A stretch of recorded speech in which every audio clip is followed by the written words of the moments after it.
العلم نور العلم نور العلم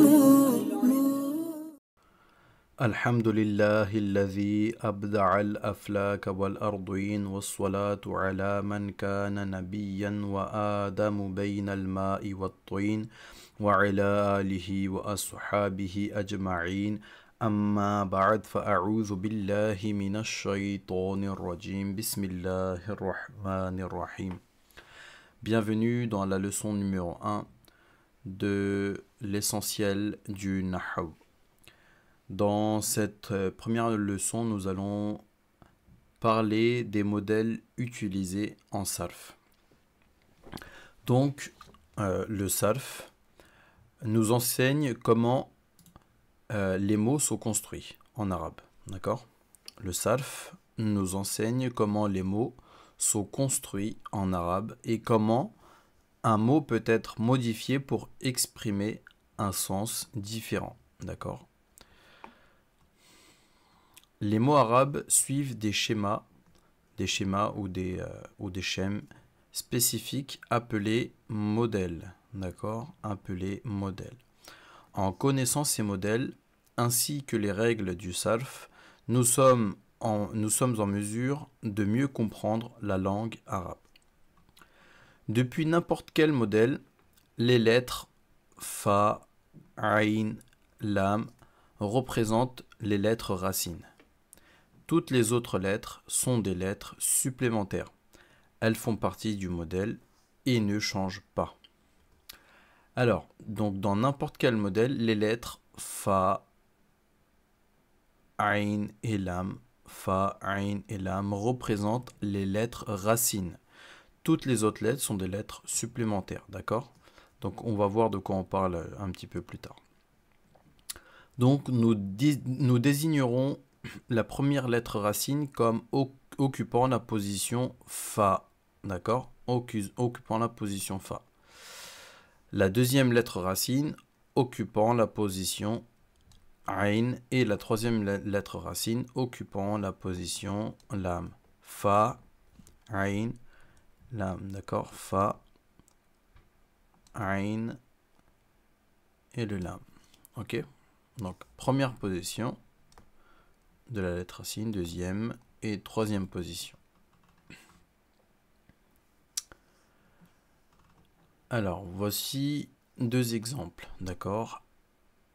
Hamida, d'accord ?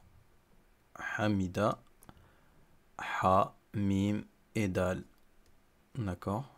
Là, on dira que le ha est l'équivalent du fa, le mim est l'équivalent du ayn, d'accord, et le lam et le dal est l'équivalent du ayn, d'accord. On va dire que là c'est comme si c'était le fa, là le mim, le ayn et le dal le lam, d'accord. Alors vous inquiétez pas, hein, si vous n'avez pas très bien compris, on va voir ça un peu plus tard. Donc là, on a dit que on va, en fait là, il faut qu'on retrouve les lettres racines. D'accord ? Là, les lettres racines, c'est le nun qu'on retrouve là, le sod qu'on retrouve juste ici, et les ra qu'on retrouve juste là. D'accord ? Nasara. D'accord ? Nasara.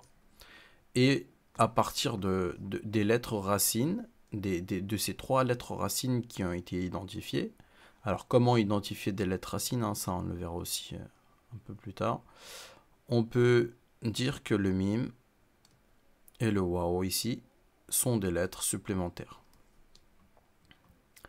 D'accord, donc c'est bien ce qu'on vient de dire. Donc le premier exemple ne contient aucune lettre supplémentaire, d'accord, aucune lettre supplémentaire, ce sont trois lettres racines,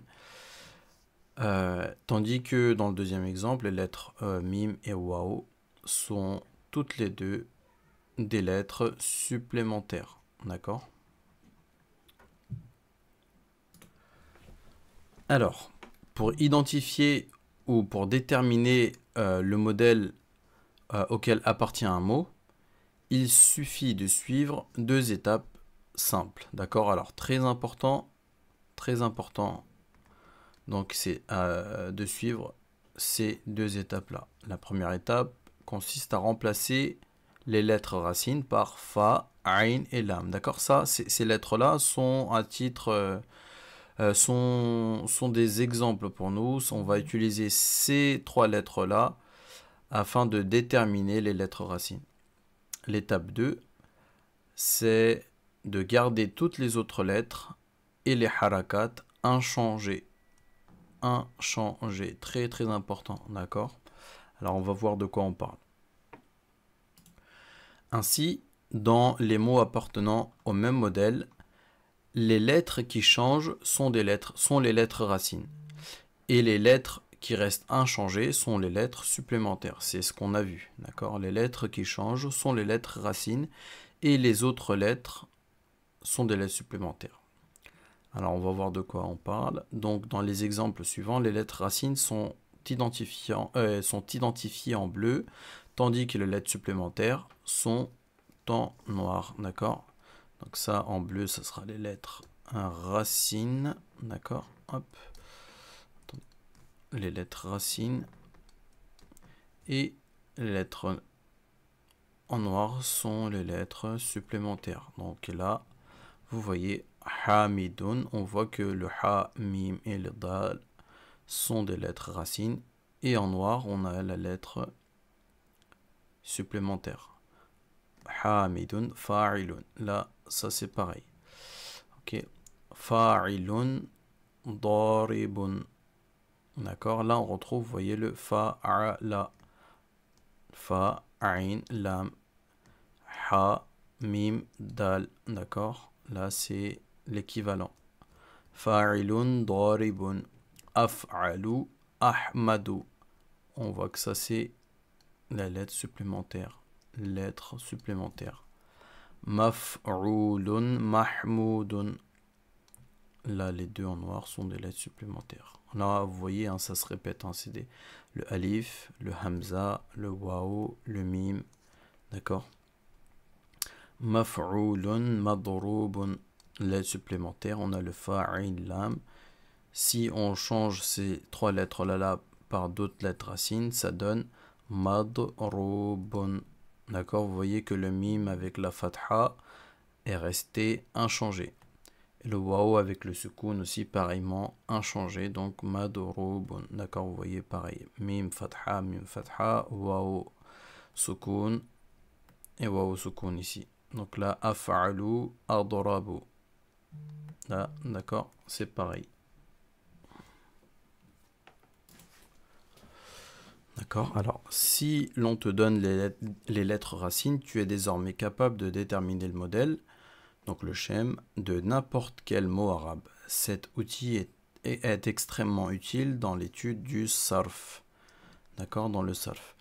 Donc là, si on vous donne... Bon, de toute façon, on va le voir juste après, d'accord? Alors, placer les lettres racines dans un modèle. Tu peux aussi désormais placer n'importe quel ensemble de lettres racines sur un modèle donné en suivant à nouveau 2 étapes simples. Donc, pareil, comme on a vu avant, remplacer les lettres fa, ayn et lam par les lettres racines données.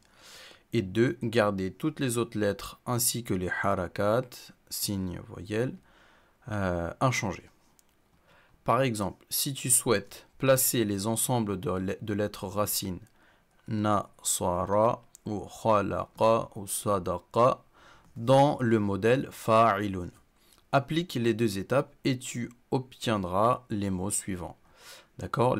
La première étape, c'est quoi? C'est de remplacer les lettres fa'ala par les lettres racines. D'accord? Et là, les lettres racines, du coup là, les lettres racines, elles sont là. D'accord? Fa'ala. Donc fa'ilun, fa'ain, lam. D'accord?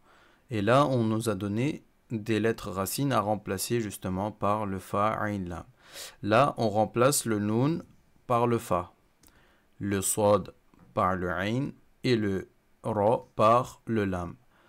Et donc ça c'est la première étape. La deuxième étape c'est de garder toutes les autres lettres ainsi que les harakat inchangés.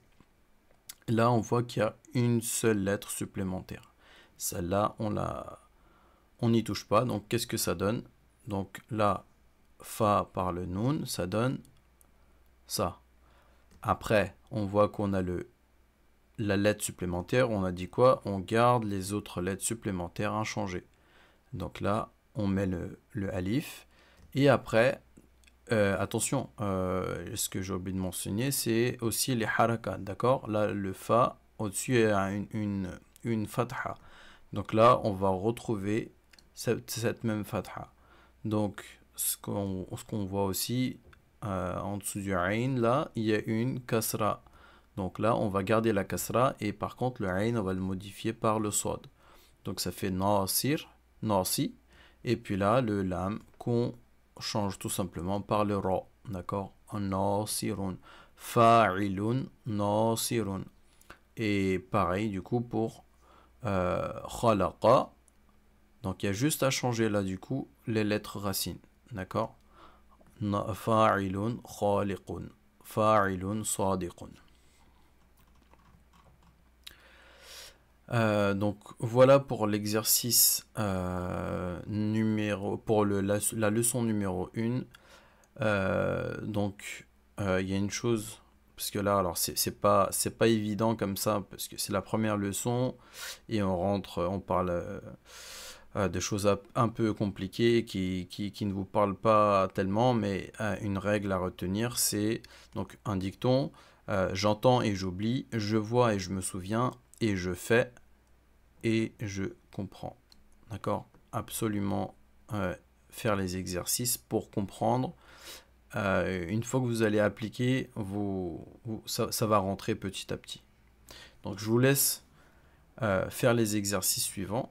D'accord? Exercice 1, 2, 3 et 4.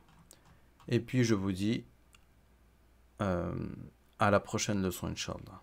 أقول قولي هذا واستغفر الله لي ولكم ولسائر المسلمين.